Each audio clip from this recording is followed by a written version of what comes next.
കല്യാണ പല്ലക്ക് ഭാഗം 2. ഗംഗേ, ഇങ്ങു വാ. ദാ ഉമ്മറത്തേക്ക് അച്ഛൻ വിളിക്കുന്നു. ചായയും ഗ്ലാസുകളും അടങ്ങിയ ട്രേയുമായി മുൻപേ ഗംഗ നടന്നു. മുഖം അല്പം കുനിച്ചു പിടിച്ച് നാണത്തിലാണ് നടക്കുന്നത്. ചുണ്ടിലൊരു ചെറു പുഞ്ചിരിയുണ്ട്. പിന്നാലെ തന്നെ ഗായത്രിയുമുണ്ട്. ഗായത്രി ഇടയ്ക്കിടയ്ക്ക് ശ്യാമളയെ നോക്കി കണ്ണുരുട്ടുന്നുണ്ട്.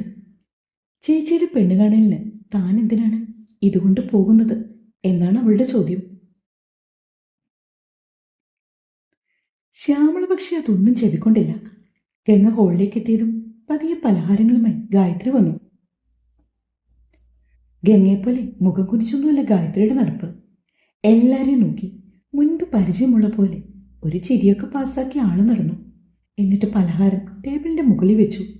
ശേഷം അവർ രണ്ടുപേരും ശ്യാമളയുടെ അരികിലേക്ക് ചെന്നു നിന്നു. മഹേഷിന്റെ വീട്ടുകാരെയല്ല അവർ ഇരുവരെയും ഒരു പുഞ്ചിരിയോടെ നോക്കി നിന്നു. ആ സമയത്താണ് ശ്രീബാലയും ശ്രീനിധിയും അവിടേക്ക് വന്നത്. മാഷ് മക്കളെ ഓരോരുത്തരെയും പരിചയപ്പെടുത്താൻ തുടങ്ങി. ദേ, ഈ നിൽക്കുന്നതാണ് ഗംഗ.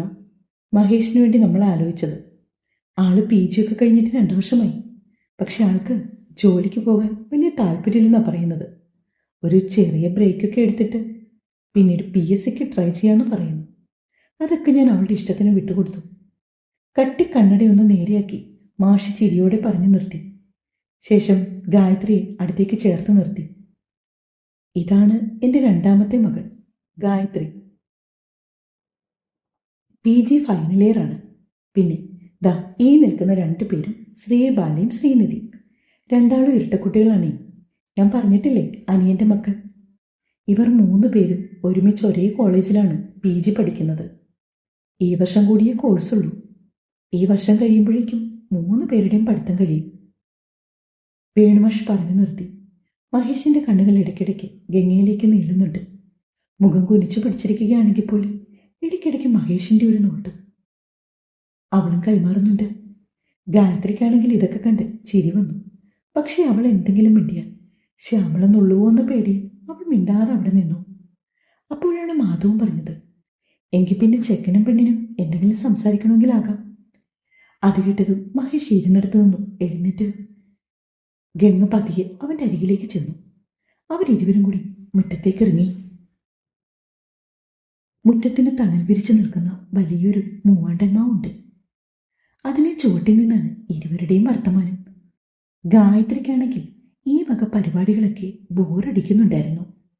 പക്ഷെ ഈ സമയത്ത് പുറത്തേക്ക് ഇറങ്ങിപ്പോകാൻ അമ്മ എന്തായാലും സമ്മതിക്കില്ല. അതുകൊണ്ട് തന്നെ മുഖത്ത് ഒരു ചിരിയണിഞ്ഞ് അവൾ അവിടെ തന്നെ നിന്നു. അല്പനേരമായിട്ടും ഗംഗയൊന്നും സംസാരിച്ചു തുടങ്ങുന്നില്ലെന്ന് കണ്ടതും മഹേഷ് തന്നെ ഒരു സംസാരത്തിന് തുടക്കം കുറിച്ചു. ഗംഗ PGക്ക് ഏതായിരുന്നു സബ്ജക്റ്റ്? ഞാൻ മാത്സ് ആയിരുന്നു. ആ, കൊള്ളാലോ, അതിൻ്റെ ഫേവറേറ്റ് സബ്ജക്റ്റാണ്. മഹേഷ് പറഞ്ഞപ്പോൾ ഒരു ചിരിയോടെ നിന്നതേയുള്ളൂ ഗംഗ. ആദ്യമായിട്ടായതുകൊണ്ടാണോ ഗംഗയ്ക്ക് സംസാരിക്കാനൊക്കെ ഇത്ര ബുദ്ധിമുട്ട് പോലെ? അങ്ങനെ വലിയ മുഖവുരിയൊന്നുമില്ലാതെ മഹേഷ് ചോദിച്ചു. ഗംഗ അവനെ മുഖം ഉയർത്തി നോക്കി. അതെ, ഞാൻ ആദ്യമായിട്ടാണ് ഇങ്ങനെ. ഓ, ഇത് ഗംഗയുടെ ആദ്യത്തെ പെണ്ണുകാണലാണല്ലേ? എൻ്റെ 2ാമത്തെ പെണ്ണുകാണലാണ്, മഹേഷ് ചിരിയോടെ പറഞ്ഞു നിർത്തി. ഗംഗയ്ക്ക് കാര്യം മനസ്സിലായി. മഹേഷ് അല്പം സംസാരിക്കുന്ന കൂട്ടത്തിലാണ്. മാത്രമല്ല ആളൊരു ജോലി ടൈപ്പാണ്. അസിസ്റ്റന്റ് ബാങ്ക് മാനേജർ എന്നുള്ള പവറും കാര്യങ്ങളും ആളുടെ സംസാരത്തിലൊന്നുമില്ല. അല്പനേരം സംസാരിച്ചപ്പോൾ തന്നെ ഗംഗയ്ക്ക് മഹേഷിന്റെ സംസാരവും രീതികളും ഇഷ്ടമായി. കുറച്ച് സമയത്തിന് ശേഷം തന്നെ ഇരുവരും തിരിച്ച് ലിവിംഗ് റൂമിലേക്ക് വന്നു. ഇഷ്ടമായോ 2ആൾക്കും? മാധവൻ ചോദിച്ചപ്പോൾ മഹേഷും ഗംഗയും പരസ്പരം നോക്കി. ഗായത്രിയാണെങ്കിൽ അവരുടെ നിൽപ്പും നോട്ടവും ഒക്കെ കണ്ട് ആകെ ചമ്മി നിൽക്കുകയാണ്. ചെ, ഇവരെന്താ ഇങ്ങനെ? അവൾ സ്വകാര്യം പോലെ ശ്രീനിധിയോട് ചോദിച്ചു. ശ്രീബാല അല്പം സീരിയസ് ആണ്, പക്ഷെ ശ്രീനിധി അങ്ങനല്ല. ഗായത്രിക്ക് പറ്റിയ കൂട്ടാണ് ശ്രീനിധി. എന്ത് തല്ലിപ്പൊളിത്തരത്തിനും ഗായത്രിക്കൊപ്പം കട്ടയ്ക്ക് നിൽക്കുന്നതും ശ്രീനിധിയാണ്. എന്റെ പൊന്നുമോളെ, അവരെ വിവാഹം കഴിക്കാൻ പോകുന്നവരാ. അവര് ചിലപ്പോൾ ഇങ്ങനെയൊക്കെ നോക്കിയെന്നിരിക്കും. നീ തൽക്കാലം അതൊന്നും മൈൻഡ് ചെയ്യണ്ട. ശ്രീനിധി ഗായത്രിയോട് ഉപദേശം പോലെ പറഞ്ഞു. കുറച്ചു നേരം കൊണ്ട് തന്നെ മഹിമയും ഗീതയും ഗായത്രി ശ്രദ്ധിക്കുന്നുണ്ട്. അവളാണെങ്കിൽ നിൽക്കുന്നിടത്ത് നിൽക്കുറിക്കാണ്ട് എങ്ങോട്ടെങ്കിലും ഒന്ന് ഓടി രക്ഷപ്പെട്ടാൽ മതി എന്ന അവസ്ഥയിലാണ് നിൽപ്പ്. ഇടയ്ക്കിടയ്ക്ക് മഹിമയുടെ നോട്ടം തന്നിലേക്കാകുമ്പോൾ അവളെ നോക്കി ഒന്ന് ചിരിക്കും ഗായത്രി. കുറച്ചു കഴിയുമ്പോൾ മഹേഷിന്റെ അമ്മ അവളെ നോക്കും. അവർക്കും ഒരു പുഞ്ചിരി നൽകും അവൾ. ഓ, ഇതൊന്ന് പെട്ടെന്ന് കഴിഞ്ഞു കിട്ടിയിരുന്നെങ്കിൽ ഗായത്രി മനസ്സിലോർത്തു. അപ്പോൾ തന്നെയാണ് മാധവൻ പറഞ്ഞത്, എന്തായാലും ഞങ്ങൾ വീട്ടിൽ പോയി ആലോചിച്ചിട്ട് വിവരം അറിയിക്കാമെന്ന്. മതി മതി, അത് മതി. വേണുമാഷും അത് പറഞ്ഞതോടെ അവർ പോകാനേ ഇറങ്ങി. മുറ്റത്തേക്ക് ഇറങ്ങിയപ്പോൾ മഹേഷിന്റെ അമ്മയുടെയും പെങ്ങളുടെയും ശ്രദ്ധ മുഴുവനും അവിടെ ആകമാനം നട്ടുപിടിപ്പിച്ചു വെച്ച ചെടികളിലേക്ക് നീങ്ങി. വരി വരിയായി നട്ടുപിടിപ്പിച്ച ചെടികളെല്ലാം പൂത്തു നിൽക്കുകയാണ്. അകത്തേക്ക് കയറുമ്പോൾ അവരതൊന്നും ശ്രദ്ധിച്ചിട്ടില്ലായിരുന്നു. ആഹാ, നല്ല ഭംഗിയുണ്ടല്ലോ, നല്ല പൂക്കൾ. മഹേഷിന്റെ അമ്മ പറഞ്ഞു. ആ, ഇതൊക്കെ ഗായത്രിയുടെ പരിപാടിയാ. ഗായത്രിക്ക് ഈ ചെടിയും കൃഷിയും ഒക്കെ ഇത്തിരി കമ്പം കൂടുതലാ. ശ്യാമളയാണ്. ആഹാ, അത് കൊള്ളാലോ. ദാ, ഈ ചെടി നമ്മുടെ വീട്ടിലുണ്ടോ? അവർ മഹിമയോടെ ചോദിച്ചു. ഇല്ലമ്മേ, മഹിമ ഗീതയ്ക്ക് മറുപടി നൽകി. വേണമെങ്കിൽ ഞാനൊരു കമ്പ് തരാം. ഗായത്രി. ശ്യാമള അകത്തേക്ക് നോക്കി വിളിച്ചത് ഗായത്രി ഉമ്മറത്തേക്ക് വന്നു. എന്താമ്മേ, നീ ആ കറിക്കത്തി ഇങ്ങ് എടുത്തോണ്ട് വന്നേ. അവൾ പോയി കത്തി എടുത്തോണ്ട് വന്നതും ശ്യാമള 2-3 കൂട്ടം ചെടികളുടെ തണ്ടറുത്ത് ഗീതയുടെ കയ്യിലേക്ക് കൊടുത്തു. അവർ പോയി കഴിഞ്ഞതും ഗംഗ ആദ്യം തന്നെ അകത്തേക്ക് കയറി. നല്ല ആളുകളാ അല്ലേ ശ്യാമേച്ചി? ജയന്തി ശ്യാമളയോടായി പറഞ്ഞു. അതെ ശ്യാമേ, എനിക്കും ഇഷ്ടപ്പെട്ടു. അമ്മയും അച്ഛനും ചേർന്ന് നല്ലൊരു കുടുംബം. ആ പെങ്ങൾ കൊച്ചിനൊക്കെ ആണെങ്കിൽ എന്തൊരു സ്നേഹ, എന്തുമാത്രം വർത്താനം പറഞ്ഞു. ശ്യാമ കൂട്ടിച്ചേർത്തു. ശരിക്കും ഇത് നടന്നാൽ നമ്മുടെ ഗംഗയുടെ ഭാഗ്യമാണ്. അതെ ജയന്തി. അവരിരുവരും പിന്നീട് ഓരോ കാര്യങ്ങൾ പറഞ്ഞു. അപ്പോഴേക്കും ഗായത്രി അകത്തേക്ക് കയറി. ടേബിളിന് നടുവിലിരിക്കുന്ന പലഹാരങ്ങളിലാണ് ഗായത്രിയുടെ കണ്ണ്. അവൾ ആരെയും ശ്രദ്ധിക്കാതെ അതിൽ നിന്ന് ഓരോന്നായി എടുത്ത് കഴിക്കാൻ തുടങ്ങി. അപ്പോഴാണ് പുറത്തുനിന്ന് സംസാരിച്ചു തീർത്ത് ജയന്തി ശ്യാമളയും അകത്തേക്ക് വന്നത്. ഒരു കയ്യിൽ ലഡുവും മറ്റേ കയ്യിൽ ഹൽവയും പിടിച്ച് വാനിറച്ച് ചവച്ചുകൊണ്ടിരിക്കുന്ന ഗായത്രിയെ ശ്യാമള സൂക്ഷിച്ചു നോക്കി. ദേ നോക്ക് ഗായു, 100 പ്രാവശ്യം പറഞ്ഞിട്ടുണ്ട് ഇങ്ങനെ മധുരമുള്ളതെല്ലാം കൂടി വാരി കഴിക്കരുതെന്ന്. ശ്യാമയെ ചിന്തന അവളെ വഴക്ക് പറയുന്നേ. അവള് കഴിക്കട്ടെ. ആ പിള്ളേരോ കഴിക്കുന്നില്ല, ആരെങ്കിലും കഴിക്കട്ടെ. കഴിക്കാനല്ലേ നമ്മളിതൊക്കെ വാങ്ങുന്നേ. എന്റെ ജയന്തി, നീ പറയുന്ന പോലെ ഒന്നുമല്ല കാര്യങ്ങൾ. ഈ പെണ്ണൊരു ദിവസം തിന്നുകൂട്ടുന്ന പലഹാരത്തിന് കയ്യും കണക്കുമില്ല. ഈ ഉള്ള പലഹാരം എല്ലാം കൂടി തിന്നിട്ട് അവൾക്ക് ചോറ് വേണ്ട, വെള്ളം വേണ്ട, ഒന്നും വേണ്ട. എന്നും കുറെ പലഹാരം മേടിച്ചു കൊടുക്കുമോ അവൾക്ക് സന്തോഷം. ശ്യാമള അത് പറഞ്ഞപ്പോൾ കയ്യിലിരുന്ന ലഡു വായിലേക്ക് കുത്തിക്കയറ്റി ഗായത്രി ജയന്തിയെ നോക്കി ചിരിച്ചു. അവളുടെ ചിരി കാണിക്കെ അവരെല്ലാവരും ചിരിച്ചുപോയി. ഗംഗമോൾ എവിടെ? അകത്തേക്ക് കയറുമെന്ന് വേണുമാഷ് ചോദിച്ചു. അപ്പോഴാണ് എല്ലാവരും ഗംഗയെ ശ്രദ്ധിക്കുന്നത്. ഗംഗ ചേച്ചി മുകളിലേക്ക് പോയി. ശ്രീനിധി അവിടെ നിന്ന് മറുപടി കൊടുത്തു. മാഷ് കോണിപ്പടിക്ക് താഴേക്ക് ചെന്ന് മുകളിലേക്ക് നോക്കിക്കൊണ്ട് ഗംഗയെ നീട്ടി വിളിച്ചു. ഗംഗേ, ഒന്ന് ഇവിടം വരെ വന്നേ. മാഷിന്റെ വിളിക്കേട്ട് ഗംഗ താഴേക്ക് വന്നു. ആ നേരം കൊണ്ട് തന്നെ വേഷമൊക്കെ മാറ്റിയിരുന്നവൾ. ഒരു പലാസോ പാൻറ്റും ടീഷർട്ടുമാണ് അവളുടെ വേഷം. എന്താ അച്ഛാ, അച്ഛൻ എന്നെ വിളിച്ചോ? ഓവ്, ഞാൻ വിളിച്ചു. എങ്ങനെയുണ്ട് മോളെ, ആ പയ്യനെ മോൾക്ക് ഇഷ്ടായോ?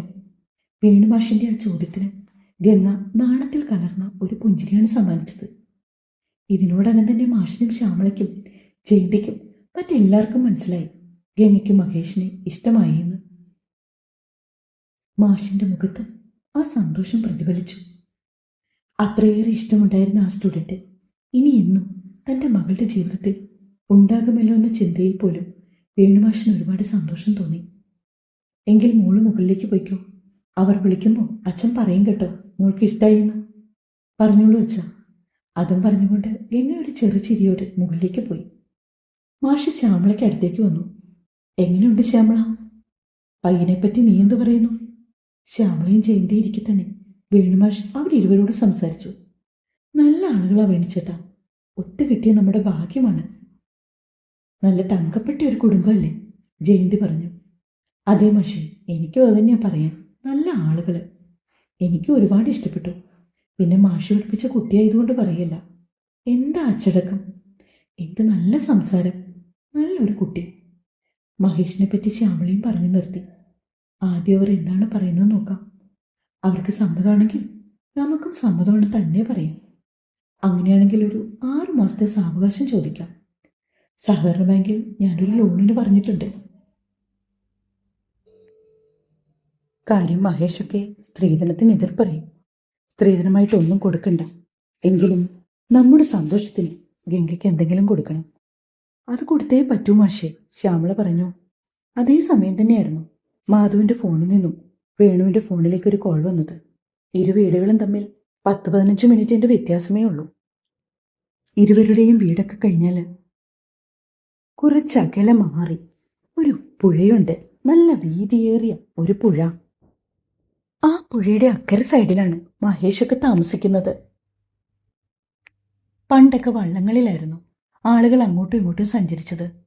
ഇന്നിപ്പോൾ ബൈപ്പാസൊക്കെ വന്നതോടെ അതൊക്കെ മാറി. എങ്കിലും നല്ല ഗ്രാമീണത നിറഞ്ഞ അന്തരീക്ഷമാണ് അവിടെ. എപ്പോഴും ഇളം കാറ്റും വെയിലും നെൽവയലുകളും പൂക്കളും ചെടികളും പിന്നെ നന്മയുള്ള കുറേ മനുഷ്യരും. ഹലോ വേണു, വേണുമാഷല്ലേ? അതെ അതെ, പറഞ്ഞോളൂ മാധവ. മറ്റൊന്നുമല്ല, ഞങ്ങൾക്ക് കുട്ടിയെ ഇഷ്ടമായി. മുന്നോട്ടുള്ള കാര്യങ്ങൾ എങ്ങനെയാണെന്ന് വെച്ചാൽ നമുക്ക് തീരുമാനിക്കായിരുന്നു. ആണോ? സന്തോഷം. ഞങ്ങൾക്കും മഹേഷിനെ ഒരുപാട് ഇഷ്ടമായി. എനിക്ക് പിന്നെ പണ്ടേ മഹേഷിനെ ഇഷ്ടമാണ്. പക്ഷെ ഇവിടെ കുട്ടികളുടെ ഇഷ്ടമല്ലേ നമ്മൾ നോക്കേണ്ടത്. ഗംഗയ്ക്കും താല്പര്യമുണ്ടെന്നാണ് പറഞ്ഞതേ. ആണോ? എങ്കിൽ നമുക്ക് നല്ലൊരു മുഹൂർത്തം നോക്കാമല്ലേ? മാധവൻ ചോദ്യം പോലെ ചോദിച്ചു. അതെ അതെ, പക്ഷെ എനിക്കൊരു 6 മാസത്തെ സാവകാശം വേണം കേട്ടോ മാഷെ, വേണുമാഷ് പറഞ്ഞു. മാഷെ പറയുന്നുണ്ടെന്ന് തോന്നരുത്. സ്ത്രീധനം അറേഞ്ച് ചെയ്യാനായിട്ടാണ് ഈ സാവകാശം ചോദിക്കുന്നതെങ്കിൽ ദയവായി ഞങ്ങളെ അത്തരത്തിൽ കാണരുത്. ഞങ്ങൾക്ക് പൊന്നും വേണ്ട, പണവും വേണ്ട, ഒന്നും വേണ്ട. കുട്ടിയെ മാത്രം മതി.